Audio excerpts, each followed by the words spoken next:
գործունեությունը պետք է իրականացվի ձեր գործընթացում։ Շատ լավ է։ Հետևյալ արձանագրումն եմ ցանկանում կատարել, ըստ էության դատարանը պատահականության սկզբունքով որոշումից մեջ տեղում արեց, բայց բազմաթիվ են նախադեպային դիրքորոշումները, ևս մեկը նշեմ, եթե մենք 2040-0126 վարորդի շրջանակներում է նշված համաձայն, որի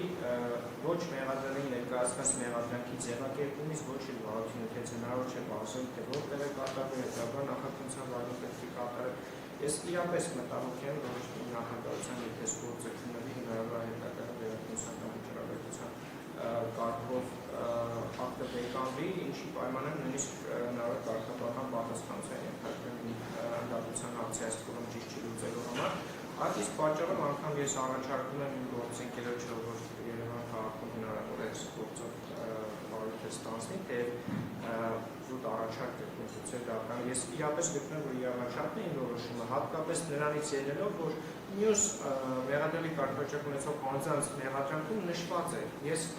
անկեղծ ես հարցը նույնիսկ չէի բարձրացնում, եթե ամենայն հայոց կաթողիկոսին վերագրվող առաքում ըստ մեղադրանքի նշված չլիներ, մյուսների մեղադրանքում ևս նշված չլիներ։ Եթե նշված է մյուսներում, բայց ամենայն հայոց կաթողիկոսին վերագրվող առաքում նշված չէ, դա առնվազն հարց է առաջացնում, որով միջնատական վարույթի ընթացքում պարզվել է, թե չի պարզվել։ Իսկ պատասխանը այստեղ չի պարզվել։ Եթե հանրային փաստի կանոնը ինչ-որ կերպ կիրառելի է, ես գտնում եմ, որ միջնատական վարույթում մեղադրանքի կողմը պետք է պարտականությունը քրեական դատարանության օրենսգրքով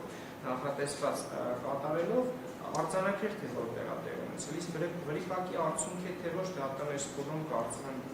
ճիշտ չի լինի գնահատել նախ վրիպակ է, թե ոչ, եթե վրիպակը արդյոք մեղադրանքի փոփոխության հնարավորություն կա, թե չէ, կամ բանավոր հայտարարություն բավարար է, թե չէ։ Միգուցե այլ հանրային մեղադրող ներկայացնելու դեպքում նշի, որ ոչ թե վրիպակ է, այլ չի պարզվել։ Դատարանը այս փուլում ամեն դեպքում գտնի պարզաբանում է, որ ես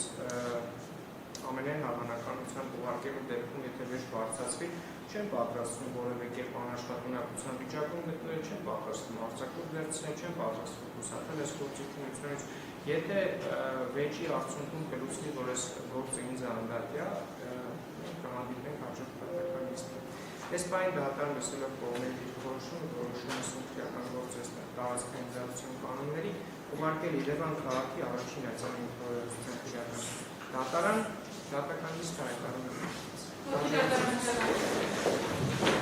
է։